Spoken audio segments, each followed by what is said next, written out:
Olá, meus amigos, tudo bem? Hoje eu quero falar com vocês sobre a celeuma que foi criada a respeito da indicação do futuro ministro do Supremo Tribunal Federal, Cássio Nunes, pelo presidente Jair Bolsonaro. Mas antes eu peço que, se você ainda não é inscrito no meu canal, que você se inscreva, que você dê o seu like ao final do vídeo se você gostar. Se você não gostar, você dê o seu dislike. Peço também que você clique no sininho.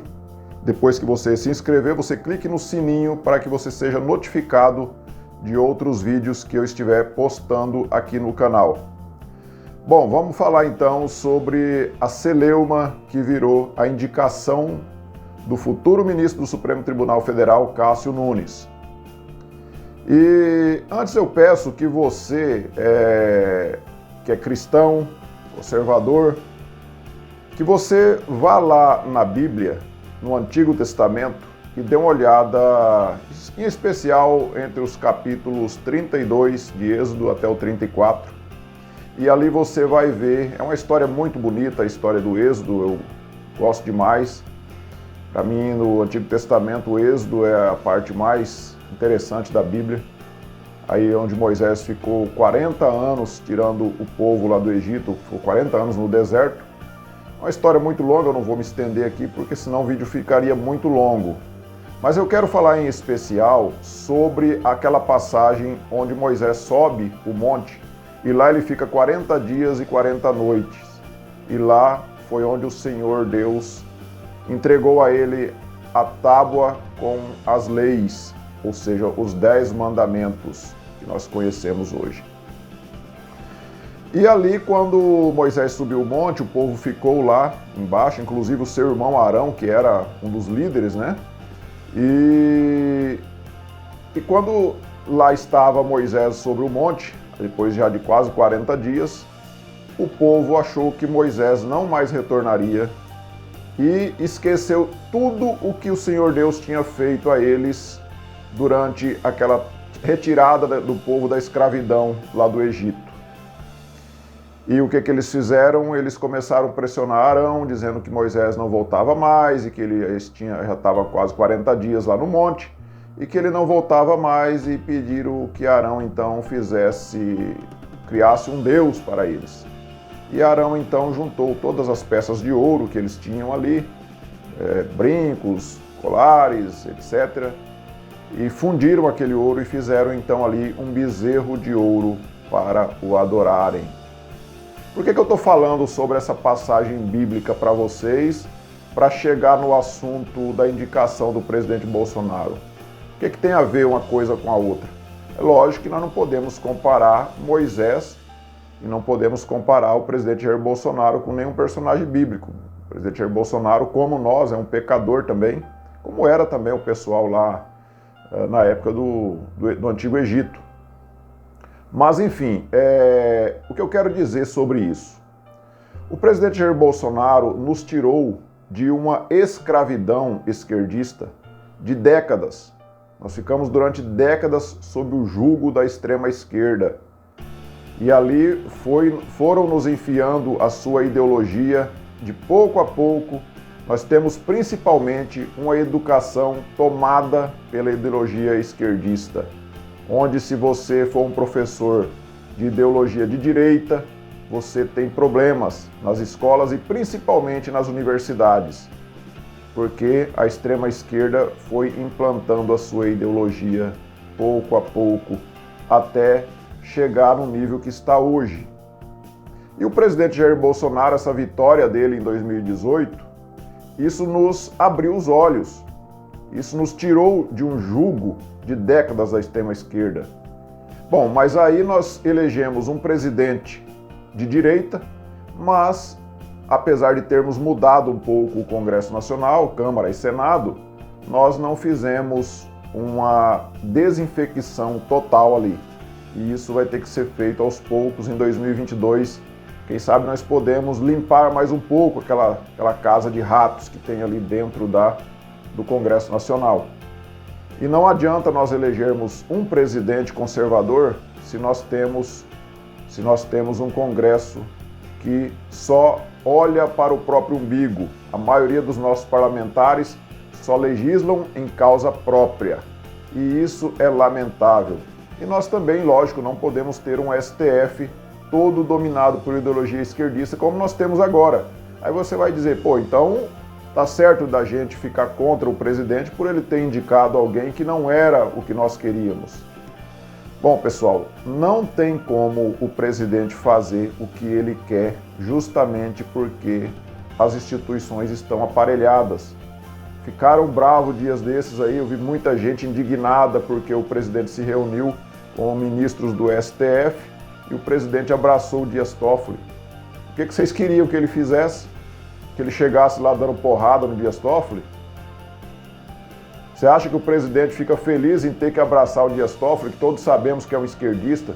O Dias Toffoli está lá no Supremo simplesmente porque foi advogado do PT e defende sim as pautas do PT até hoje. E sempre vai defender porque está no sangue dele. Então você acha que o presidente Jair Bolsonaro está feliz por ter abraçado o Dias Toffoli? Lógico que não. Mas, infelizmente, o presidente precisa governar o país. E, infelizmente, ele tem que tratar bem esse pessoal, porque, queira ou não, eles são autoridades. O ministro do STF tem muito poder. Um presidente da Câmara como o Rodrigo Maia tem muito poder, muito. E, infelizmente, o presidente não tem que chegar lá na porrada e chutar a bunda do Rodrigo Maia. Não pode fazer isso. Então, o presidente está tentando agir da forma mais democrática possível, que é fazendo o que ele é, um político, ele está fazendo política. E ele tem que fazer isso. O que nós não podemos aceitar é que o presidente faça igual o PT fez, faça um mensalão para comprar apoio de parlamentares. Isso nós não podemos aceitar. Mas enquanto o presidente estiver governando o país sem nenhum ato de corrupção no governo, sinceramente, nós não podemos nos dar o luxo de ficar criticando e ficar contra o presidente. E por que eu me referi lá atrás, lá no começo do vídeo, à passagem bíblica lá do Êxodo? Por que eu me referi àquela passagem? Porque ali o povo se esqueceu de tudo o que Deus tinha feito por eles. Tudo! Em 40 dias eles já estavam construindo um bezerro de ouro para adorar. E nós, em 2 anos, tivemos ali a saída do Sérgio Moro, tivemos ali a saída do Mandetta, tivemos o que mais? Agora a indicação recente do Cássio Nunes, e isso tudo foi motivo para a gente ficar indignado. Eu confesso que quando o Sérgio Moro saiu, que ele fez aquele discurso lá, eu fiquei balançado, confesso. Foi um erro meu. Mas só que quando foi mais tarde, já quando o presidente esclareceu tudo que estava acontecendo, eu já caí na real e já percebi o que era aquela jogada do Sérgio Moro. Aquela jogada politiqueira que o Sérgio Moro fez. Mesma forma o Mandetta. E cada vez que aconteceu uma coisa dessa, muita gente, entre aspas, pulou fora do barco. Isso é um absurdo, o povo está se esquecendo do que nós passamos nas mãos do PT, da extrema esquerda. Nós estamos esquecendo o que esse povo nos fez. Esse povo roubou o país inteiro, roubou trilhões, roubou o futuro do país. Um país que era para estar hoje com uma economia pujante, que era para estar hoje com as pessoas nas escolas, as crianças nas escolas aprendendo realmente. Hoje nós temos uma das piores educações do mundo, porque eles só se preocuparam em enfiar ideologias esquerdistas na cabeça das nossas crianças, ao invés de ensinar português, matemática, história, geografia, ciências para as crianças. Hoje você vai, não vou dizer nem num nível médio não, eu vou dizer na universidade. Eu fiz 2 cursos superiores, eu sei do que eu estou falando. Eu já fui professor, eu sei o que eu estou falando. Eu estava em sala de aula, dando aula, quando lá atrás com o Fernando Henrique começou essa mudança, lá com o tal construtivismo criado pelo Fernando Henrique, e já começou essa ideologia esquerdista lá atrás. Nós somos um dos últimos no ranking mundial da educação. E se você for hoje dentro de uma sala de aula, de uma universidade, e você, vamos fazer um exercício básico aqui, você pega um mapa em branco do Brasil, um mapa com os estados do Brasil, e fala para cada aluno colocar ali o nome de cada estado e as capitais. Eu tenho certeza que dentro da universidade, grande parte dos universitários não sabem onde fica o estado que mora, não sabe localizar no mapa. Se você passar uma regra de 3, simples ali, uma equação de segundo grau nem se fala. Isso eu estou falando da universidade, não estou falando de nível básico da educação, não. Estou falando na universidade. Então, o nosso país foi arrastado pela extrema esquerda para a derrocada, para o caos. E nós, a todo momento, estamos tentando nos dividir e nos enfraquecer. Isso é tudo que a extrema esquerda quer. Por que vocês acham que a imprensa está fazendo toda essa celeuma em relação à indicação do presidente? Por que eles estão fazendo isso? Justamente para tentar nos dividir. Eles estão a todo momento tentando nos dividir e parece que tem gente que não percebe isso. Gente, vamos ser mais conscientes, vamos pensar, vamos colocar a massa cinzenta para trabalhar. Nós não podemos nos dar o luxo de ficar nos dividindo a cada momento. Ah, eu queria que fosse o Arthur Weintraub. Para minha opinião, seria o Arthur Weintraub, irmão do Abraham Weintraub. Eu gostaria que fosse ele ministro do STF. Mas o Senado não aprovaria, não adianta. Enquanto a gente não mudar o Congresso, não limpar aquela corja que está ali, nós não vamos ter o país que nós queremos. Não adianta, não adianta. Então, que em 2022 a gente faça o que nós não fizemos em 2018, que nós começamos só, mas não terminamos. 2022 vamos dar um passo maior, vamos limpar mais aquele Congresso. Vamos tirar de lá as Gleisi Hoffmann, as Maria do Rosário da vida. Vamos limpar isso ali, vamos tirar o Rodrigo Maia. Não vamos mais reeleger essa turma, gente. Só depende de nós, depende de nós. Agora, uma coisa que nós não podemos fazer é ficar a todo momento jogando contra nós mesmos e fazendo o jogo da extrema esquerda, que é o que eles querem, nos dividir para nos enfraquecer e voltar ao poder em 2022 ou mais para frente, logo em breve, essa turma voltar ao poder.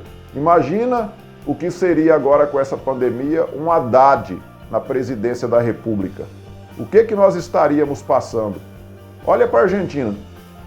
A Argentina, o Macri pisou na bola, não fez as reformas que deveria ter sido feito e o povo resolveu voltar com a extrema esquerda.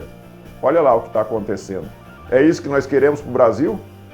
Olha a Venezuela, que é o Maduro que está lá, que o Lula disse que tem excesso de democracia na Venezuela. É essa turma que a gente quer aqui mesmo? Vocês têm certeza disso? Então, meus amigos, vamos botar o pezinho no chão. Antes da gente criticar o presidente, vamos colocar o nosso pé no chão, vamos pensar, vamos esfriar a cabeça, não vamos entrar no jogo da extrema imprensa e da extrema esquerda, que é isso que eles querem. Tá bom, meus amigos? Então, eu não tinha me pronunciado ainda a respeito dessa indicação e eu tô vendo gente criticando aí, gente que nem sabe quem que é Cássio Nunes. Eu, por exemplo, não sei quem que é Cássio Nunes. Então, o que é que nós temos que fazer? Esperar ele começar a proferir os votos dele lá no Supremo Tribunal Federal para a gente saber.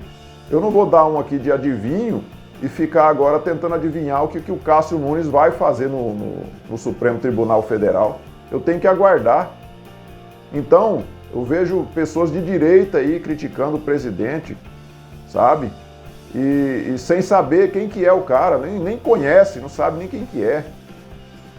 E isso, é revoltante pra caramba. A gente vê a oportunidade que nós estamos tendo de ficarmos livres dessa escravidão que nos foi imposta pela extrema esquerda durante anos. Como lá no Egito o povo saiu da escravidão e parece que tinha saudades da escravidão. Se você ler ali o livro de Êxodo, você vai ver que tinha pessoas que reclamavam, falando que lá eles podiam comer. Aqui no deserto nós só comemos o maná todos os dias e lá a gente tinha carne para comer. O povo reclamava, sabe? Por isso ficaram 40 anos no deserto até que toda aquela geração morresse e só aqueles que nasceram livres entraram na Terra Prometida. Será que nós teremos que esperar a nossa geração toda morrer para que depois outra geração entre na nossa terra prometida, que é o Brasil do futuro, que eu vejo falar desde quando eu era criança. Infelizmente, a geração que está vindo aí, ela está com a ideologia esquerdista já infiltrada na cabeça. E será muito pior do que a nossa, se a gente não se cuidar e não batalhar para que nós tomamos para nós essa chance de nos vermos livres dessa corja, dessa doutrinação esquerdista e de todo tipo de comunistas. Não tenhamos vontade de ser como a Argentina, como Venezuela, como Cuba. Daqui a pouco tem gente aí achando que nós temos que ser como a Coreia do Norte. Falar em comunista, eu sempre falei que eu não entendo como que um país como o nosso, um país democrático, como o Brasil e como tantos outros, aceita um partido comunista. Aí vão dizer, mas é porque é democracia. Democracia tem que aceitar a diversidade de pensamento. Tudo bem, nós temos que aceitar a diversidade de pensamento, mas nós não podemos ter numa democracia alguém que seja contra a democracia. E o comunismo é contra a democracia. Não existe nenhum país comunista que tem democracia. E por que nós temos que aceitar partido comunista num país democrático? Se for pensar dessa forma, nós poderíamos aceitar um partido nazista. Olha que absurdo, um partido fascista. É a mesma coisa. Todo partido que não preza por democracia não deve ser aceito em um país democrático. Então, meus amigos, só para falar sobre isso, o vídeo ficou um pouco mais longo do que eu gostaria, mas eu recomendo a vocês que não leram ainda o livro de Êxodo, leiam lá e vejam o que aconteceu com o povo que foi retirado da escravidão por Moisés. E traga para o nosso presente agora esse ensinamento. E não vamos nos deixar levar por narrativas que só interessam à extrema esquerda para que eles voltem ao poder para acabar de nos destruir. Tá bom? Então, que nós tenhamos todos uma semana abençoada por Deus.